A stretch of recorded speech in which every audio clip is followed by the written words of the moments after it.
Amados irmãos, a paz do Senhor. Aqui quem vos fala é Pastor Gedeon Júnior. E que alegria! Já vimos o Evangelho de Mateus todinho. E agora terminamos de entender o querido Evangelho de Marcos. Como Deus nos abençoou, né, irmãos?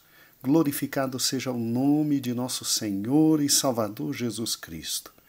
Assim, um agradecimento especial a todos os pastores, presbíteros e diáconos que participaram tanto de Mateus quanto de Marcos. Deus abençoe a cada um de vós com toda a sorte de bênçãos espirituais nas regiões celestiais. Agora começa Lucas. Lucas, o mais belo livro escrito no mundo, assim dizem alguns comentaristas. O áudio deste dia não é já para trabalharmos com o capítulo número 1 de Lucas. Esse será uma bênção que o Senhor nos dará por intermédio do querido pastor Rodrigo, ali da nossa igreja, na linda Fortaleza. Sim, para quem não sabe, nós temos uma igreja, e digo nós porque a igreja é de todos nós, servos do Senhor Jesus, ali na linda Fortaleza. Um grande abraço, ósculos santos, a todos os irmãos do Ceará que agora nos brindarão com as análises de cada capítulo de Lucas, este amado livro do amado médico. Eu, entretanto, estou aqui esta manhã para conversar um pouquinho de forma introdutória sobre este livro com cada um dos irmãos. Vê depois comigo. Nós temos 4 evangelhos e já estudamos 2, Mateus e Marcos. Fala-se em 4 evangelhos, apesar de, se você parar e pensar comigo, existir realmente um só evangelho. Assim como no arco-íris você tem 7 arcos com 7 cores diferentes, quando você olha, você vê um único espetáculo de Deus para a natureza. E para cada um de nós, você vê um só arco-íris. Pode-se assim, então, dizer que, no tocante aos 4 evangelhos, tais como os 4 muros da Nova Jerusalém que João viu, você tem uma só revelação. Todos esses muros, com suas grandes e respectivas portas, olham em sentidos diferentes, contudo todos cercam e guardam uma só cidade, Jerusalém, a cidade de Deus. Assim são os 4 evangelhos. Quando você olha, você também os vê em sentidos diferentes. Cada um tem o seu próprio aspecto, inscrição, mas todos juntos nos fazem descobrir um só Jesus Cristo, que é, que era e que há de vir, o Todo-Poderoso. Lembre-se, Paulo falou aos irmãos nas epístolas que há diversidade de operações, diversidade de dons, diversidade de ministérios, mas é o mesmo Espírito que opera em tudo e para todos. Assim, quando você olhar para o Evangelho de Lucas, entenda-o que ele é um lindo e maravilhoso complemento do Evangelho de Mateus e de Marcos e que merece ser estudado juntos. Olha, irmãos, estamos adentrando na mais bela obra escrita em todo o mundo, segundo os grandes literatos de toda a existência. Gente como grandes escritores falam de forma maravilhosa sobre este livro. E pare e pense comigo. Em Mateus nós estudamos que Mateus descreve Jesus como rei, salientando a sua majestade. Sim, o rei esteve entre nós. O Rei se apresentou com glória, poder, com graça, virtude, e louvado seja o nome de Deus Pai, por manifestar seu Filho e dizer a nós: há um reino, há um rei, há uma glória, e bendito seja o Senhor Deus Todo-Poderoso. E que rei diferente, né, que nós estudamos. Um rei que vem e acode súditos, um rei que vem e abençoa súditos, um rei que está absolutamente disposto a estar conosco, nos abençoando, um rei que se solidariza de todas as nossas misérias, de todas as nossas desgraças, e um rei absolutamente diferente, porque normalmente súditos morrem por seu rei em grandes batalhas. Ele não. Ele entrega a sua vida a nós súditos para nos dar a vida eterna e o desfrute do seu próprio reino. Oh, que doce é Jesus Cristo! Ninguém se compara a Cristo. Como Cristo é maravilhoso, portanto bendito, louvado, exaltado, engrandecido seja o nome de nosso Senhor e Salvador Jesus Cristo.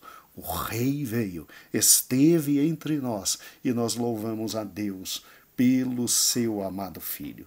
E Mateus foi escrito com esta finalidade: provar que o Rei esteve entre nós. Agora, Marcos apresenta Cristo como o servo do Senhor, aquele que veio para servir a humanidade, aquele que veio servir a Deus Pai, aquele que veio como o maior de todos os servos, cumprir a maior de todas as funções, que é salvar a humanidade.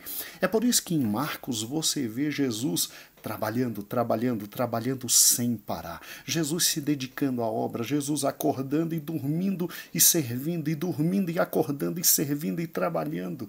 Marcos é um livro cheio de ação. Marcos é um livro que demonstra Jesus como um servo, mas como o maior de todos os servos, o mais poderoso de todos os servos. E agora, o que esperar de Lucas? Bem, Lucas apresenta Jesus como um filho do homem, destacando obviamente a sua humanidade, destacando Jesus como aquele que veio e que simplesmente se misturou tanto com a humanidade, com os seus problemas, seus dilemas, suas pessoas, suas personagens, que simplesmente é impossível não verificar o juiz e o Jesus histórico.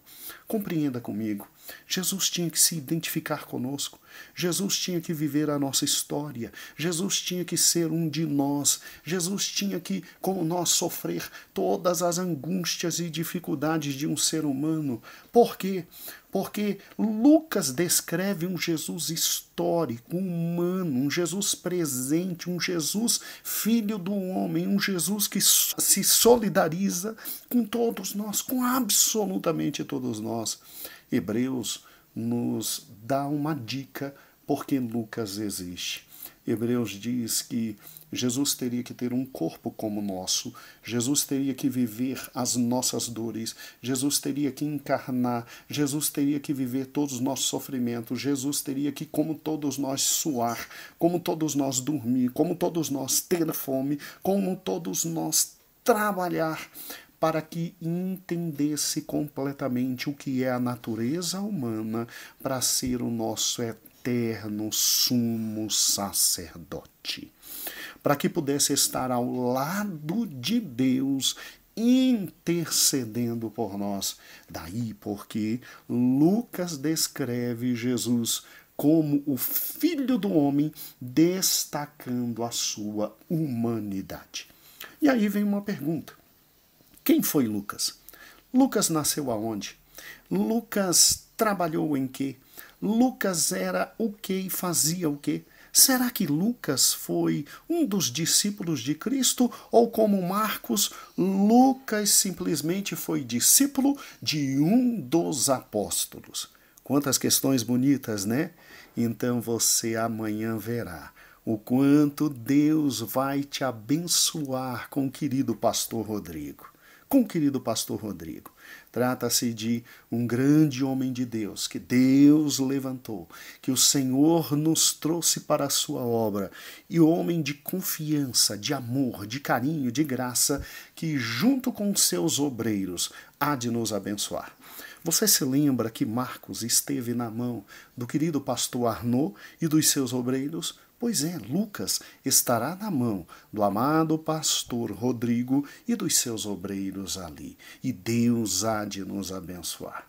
Mas, pastor, não vai dizer quem foi Lucas, o que ele fez, de onde veio e como ele ficou sabendo do Evangelho? É óbvio que não. Isso será amanhã com o nosso querido pastor Rodrigo. Anseie por ouvi-lo. E amanhã será o primeiro estudo do livro de Lucas. Agora eu quero te falar algo interessante sobre esse livro.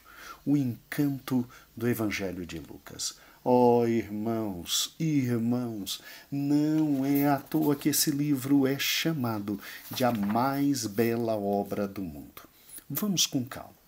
Para quem não sabe, as narrações que há em Lucas nos arrebatam, em razão de Lucas descrever um Jesus absolutamente histórico que se solidariza com o ser humano. Suas histórias dos eventos são histórias da vida humana, eventos comoventes, eventos cheios de alegria, mas também cheios de tristeza, cheios de cânticos, cheios de lágrima, de louvor, de oração. Não se preocupe se ao ler o livro de Lucas o Espírito Santo tomar o teu coração e te fizer chorar com cada evento, com cada passagem, como Jesus é absolutamente amoroso, esplêndido e é literalmente Deus conosco, Emmanuel. Você sabia que é só em Lucas que se escreve o nascimento e a meninice de Jesus Cristo e do seu precursor João Batista, lançando uma série de detalhes significativos da infância de Cristo que não há em Mateus? Sim, você verá. Pastor Rodrigo vai lhe falar sobre isso. O livro de Lucas é notável. É notável pelos cânticos. Você tem o anjo Gabriel conversando com Maria e Maria dizendo: então que seja feita em mim a vontade do Senhor, eu sou serva, ela louvando a Deus. Em Lucas que se tem Isabel no famoso Beatitude, Lucas 1,42, ela engrandecendo a Deus pela vida de Maria. E o cântico de Maria, o Magnificat, quando ela diz que se cumpra sobre mim a glória de Deus, ela vai até Isabel. E quando ela chega em Isabel, existe um cântico de louvor, de alegria, de adoração.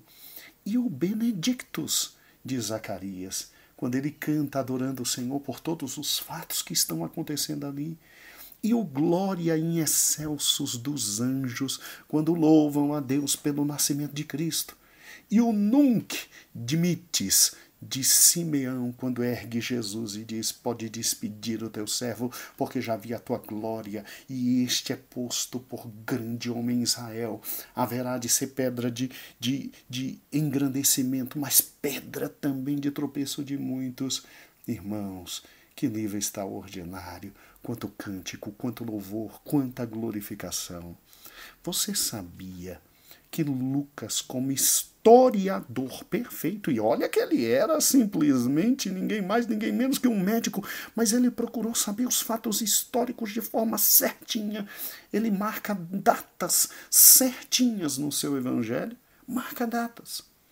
Lucas é o que dá mais atenção à glória do sexo feminino. Sim, esboçando o grupo imortal de mulheres que andavam com Jesus. Ninguém fala melhor sobre Isabel, sobre Maria, a mãe de Jesus, sobre a idosa Ana, sobre a viúva de Naim, sobre a viúva que ofertou tudo que podia lá no templo, sobre as irmãs de Betânia, Marta e Maria, sobre a pecadora penitente, sobre a mulher curvada encurvada por Satanás, as mulheres santas que seguiram Jesus de aldeia em aldeia, as filhas de Jerusalém que chorando o acompanharam até a cruz. Lucas faz com que este grande mestre religioso Jesus seja o primeiro na história a olhar para a mulher com dignidade, com amor, com vida. Que coisa fantástica! Que coisa fantástica! Você sabia que Lucas fala mais nas orações de Cristo do que Mateus, do que Marcos e do que João? É só em Lucas que você tem as parábolas dos dois devedores, do bom samaritano, do amigo importuno, do rico insensato, dos servos vigilantes, do mordomo, da figueira estéril. A parábola da grande ceia só está por lá. A construção de uma torre, da moeda perdida, do filho perdido, do administrador infiel, do rico e Lázaro, o senhor e o servo, a viúva importuna, o fariseu e o publicano e as 10 minas. Irmãos, quanta coisa maravilhosa está vindo para nós. Lucas é o evangelho do lar. Meu Deus, que coisa formidável. Lucas é o evangelho do lar. É esse livro que nos dá um olhar momentâneo para a vida no lar em Nazaré, na cena na casa de Simeão, na hospitalidade de Maria e Marta, na refeição com os discípulos em Emaús, na parábola do amigo importuno à meia-noite, da mulher varrendo a casa à procura da dracma perdida, do filho pródigo que volta ao lar paterno. É o evangelho da família, da casa, do lar. Lucas entra em todos os compartimentos da vida humana para provar que Jesus entrou em todos os compartimentos, ele o Filho do Homem, para que tivéssemos vida e vida em abundância. Agora Lucas também é o evangelho dos pobres e dos humildes. Você se lembra do cântico de Maria, quando ela diz que o Senhor atentou para os humildes, necessitados e pequenos e os elevou? Você lembra-se perfeitamente do nascimento do Rei dos Reis em uma estrebaria. Você se lembra da vida do precursor de Cristo, vivendo ali da forma mais simples do mundo, João Batista. Na parábola do Nécio Rico, na história de Rico e Lázaro, no óbolo da viúva, aquela que colocou no gasofilácio tudo que tinha.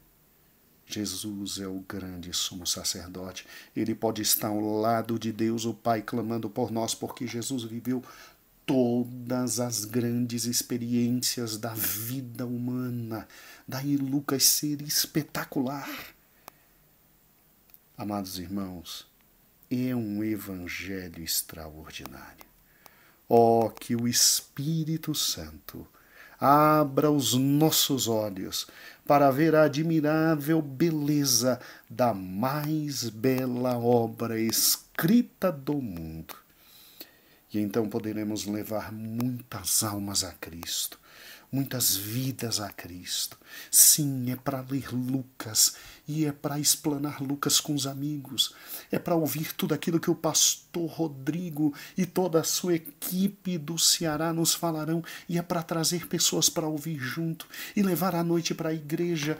Porque aqui nós temos Jesus que se solidariza com todos, Jesus que está junto com todos, Jesus que permeia a vida humana. Oh, como o livro de Lucas nos fará ganhar muitas almas para o Senhor Jesus.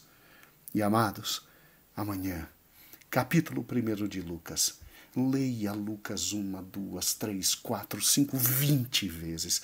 Se delicie com esse evangelho, porque é para a glória de Deus o Pai. Até amanhã, com Lucas capítulo 1, e que Deus abençoe. Pastor Arnaud com toda a sua equipe. Obrigado, meu pastor. Obrigado pelo Evangelho de Marcos. Que coisa linda. Que Deus abençoe toda a equipe que me ajudou no Evangelho de Mateus. Que coisa maravilhosa. Venha, Lucas. Venha a nós o reino de Deus. Venha a nós o servo do Senhor. E agora venha a nós o homem que se tornou idêntico a nós para nos levar ao céu e nos fez conhecer toda a dimensão humana com amor, com graça, com vida e com glória. Deus abençoe a cada um de vós. Lucas está diante de nós. Que o Senhor nos abençoe. A paz do Senhor. A paz do Senhor e até amanhã com o nosso amado pastor Rodrigo.